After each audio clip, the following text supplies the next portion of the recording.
Hi, Rachel. It's Friday, February 17th, 2012. Your point about heroes making the same journey is interesting. As soon as you said that, I was immediately trying to think of an exception, of some story that breaks the mold, and I know that there are people who have been trying to do that.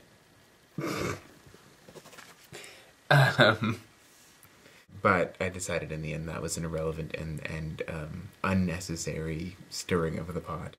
I think that it's important for us to be inspired by people, but I think that part of the point I was trying to make is also that we need to be able to move beyond that inspiration, to not just be the same thing, but to be something new and interesting and something that is emergent. The cat's sitting on my notes.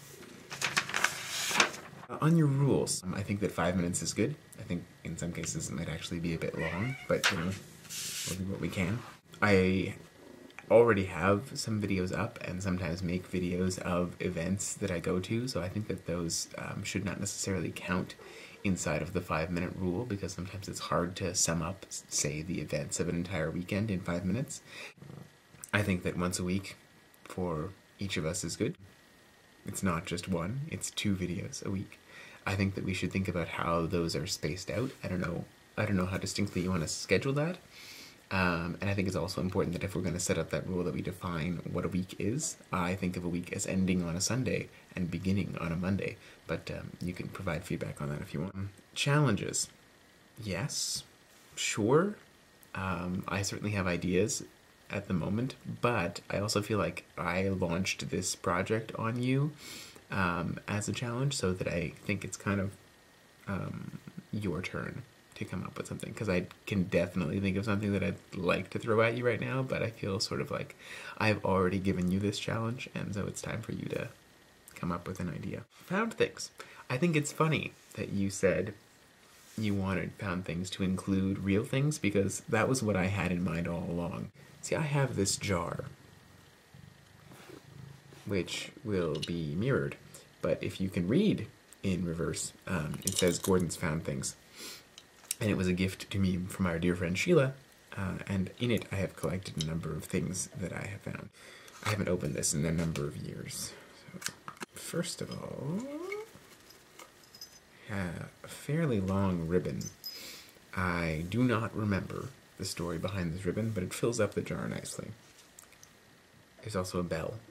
This bell is all that is left of the collar of Rewind, our first cat, who chewed his collar off in an attempt to escape this bell.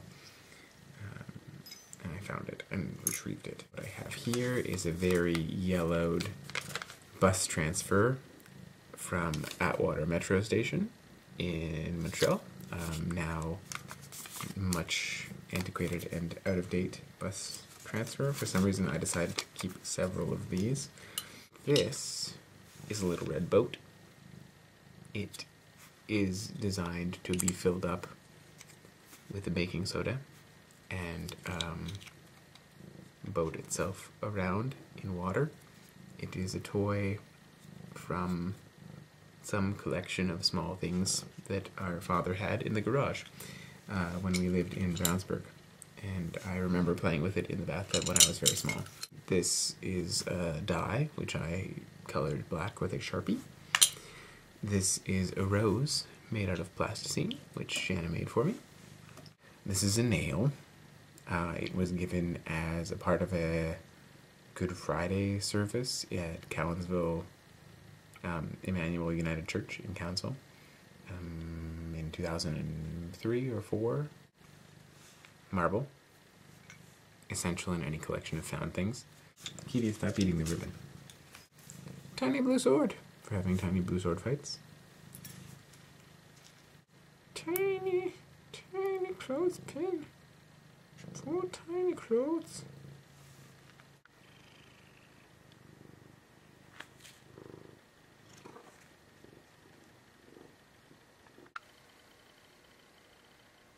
Kitty, say, what are you doing in our basement?